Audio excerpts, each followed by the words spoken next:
খাতা কলমে হওয়া আর বাস্তবে হাতে পৌঁছানোর মধ্যে আকাশ পাতাল পার্থক্য। যেই লাল ফিতার দৌড়াত্ম আমরা দেখে এসেছি, ওই লাল ফিতার দৌড়াত্ম এখানে দেখালে তো হবে না। আপনি টিম ভাগ করে দিন, আপনি হিসাব নিন তাদের কাছে, আপনি তাদের হাতে ফান্ড দিন, তাদের হাতে হাতে টাকা দিন। আজকে তারা এখানে তার যে রোগীটি রয়েছে তার জন্য চিন্তা করবে না, অর্থের জন্য চিন্তা করবে না, ফ্যামিলি কিভাবে চলছে সেটি চিন্তা করবে। তাহলে এই জিনিসগুলো তো আপনার দ্রুততম সময় করতে হবে। আপনি নর্মাল টাইম আর এই টাইমটা এক না। আমাদের যে একটি বিশাল বড় গণ অভ্যুত্থান গিয়েছে, এই গণ অভ্যুত্থানে যারা রাজপথে ছিল তারা তো সবচেয়ে বেশি শারীরিকভাবে ক্ষতিগ্রস্ত হয়েছে। এখন তারা আসলে হাসপাতালের বেডগুলোতে কাতরাচ্ছে। সেই জায়গায় যাদের কারণে এত বড় একটি গণ অভ্যুত্থান হয়েছে, আমার সবার আগে নৈতিক দায়িত্ব বলি, বিবেকবোধের জায়গা থেকে বলি, সব জায়গা থেকে গুরুত্বপূর্ণ দায়িত্ব হচ্ছে ওই মানুষগুলোর পাশে থাকা। একটি টাকার জন্য ওই মানুষের কোনো একটি পরীক্ষা হচ্ছে কিনা, কিংবা একটি ওষুধ কিনতে দেরি হচ্ছে কিনা, একটি অপারেশন হতে দেরি হচ্ছে কিনা, এই বিষয়টি প্রত্যেকটি জায়গায় তার পর্যবেক্ষণ করা।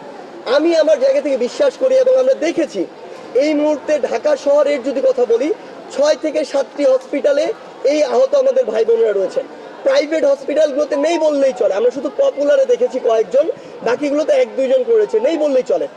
অর্থাৎ আমরা যে সরকারি হসপিটালগুলো দেখি, এখানে আমাদের সোহরাওয়ার্দী মেডিকেল কলেজ রয়েছে, এখানে আমাদের অর্থোপেডিক হসপিটাল রয়েছে, ঢাকা মেডিকেল রয়েছে। এই হসপিটালগুলোতে রোগীর সংখ্যা কিন্তু 100, 200, 300 এরকম। অর্থাৎ এই 5-6টি হসপিটালে যদি তার নেতৃত্বাধীন এরকম 5-6টি টিম থাকে, স্ট্রং টিম, যারা এখানে তরুণ প্রজন্ম থাকবে, তাদের অফিসিয়ালস থাকবে, সকলে মিলে যদি একটি টিম করা হয়, যে কোনো রোগীর সমস্যা ইনস্ট্যান্ট সলভ করা হবে। সেটি টাকার বিষয় হোক, সেটি কোনো অন্যান্য সাপোর্টের দিক দিয়ে হোক, কিংবা ভালো চিকিৎসার জন্য। কিন্তু আমরা আসলে কি লক্ষ্য করছি, আমরা যারা রয়েছে বৈষম্যবিরোধী ছাত্র আন্দোলনের প্রতিনিধি কিংবা বিভিন্ন স্টুডেন্ট মহল, আসলে তারা এই হসপিটালগুলোতে চষে বেড়াচ্ছেন, কিন্তু তাদের জায়গা থেকে যে দ্রুততম একটি পদক্ষেপ সেটি আমরা দেখতে পাচ্ছি না, এবং আমরা এটাতে বিন্দুমাত্র সন্তুষ্ট না। তাদের জায়গা থেকে অ্যাকশনগুলো হবে দ্রুততম সময়। আজকে পর্যন্ত আমার শহীদ ভাইদের জন্য একটি ফান্ড করা হয় নাই, আমার যে আহত ভাই বোনরা রয়েছেন তাদের জন্য একটি ফান্ড করা হয় নাই। মানে ফান্ড করা হওয়া, খাতা কলমে হওয়া আর বাস্তবে হাতে পৌঁছানোর মধ্যে আকাশ পাতাল পার্থক্য। যেই লাল ফিতার দৌড়াত্ম আমরা দেখে এসেছি, ওই লাল ফিতার দৌড়াত্ম এখানে দেখালে তো হবে না। আপনি টিম ভাগ করে দিন, আপনি হিসাব নিন তাদের কাছে, আপনি তাদের হাতে ফান্ড দিন, তাদের হাতে হাতে টাকা দিন। আজকে তারা এখানে তার যে রোগীটি রয়েছে তার জন্য চিন্তা করবে না, অর্থের জন্য চিন্তা করবে না, ফ্যামিলি কিভাবে চলছে সেটি চিন্তা করবে। তাহলে এই জিনিসগুলো তো আপনার দ্রুততম সময় করতে হবে। আপনি নর্মাল টাইম আর এই টাইমটা এক না।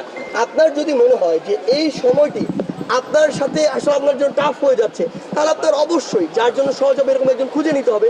আদারওয়াইজ আপনার যদি আরও পাশে এরকম হেল্পিং হ্যান্ড প্রয়োজন হয়, কিংবা আমাদের সহযোগিতা প্রয়োজন, আপনি আমাদেরকে বলুন। আমরা তো নিজেরা ঘুরছি, আমরা আপনার সাথে ঘুরবো, আপনার প্রতিনিধি হয়ে ঘুরবো, আমাদের কোনো সমস্যা নেই।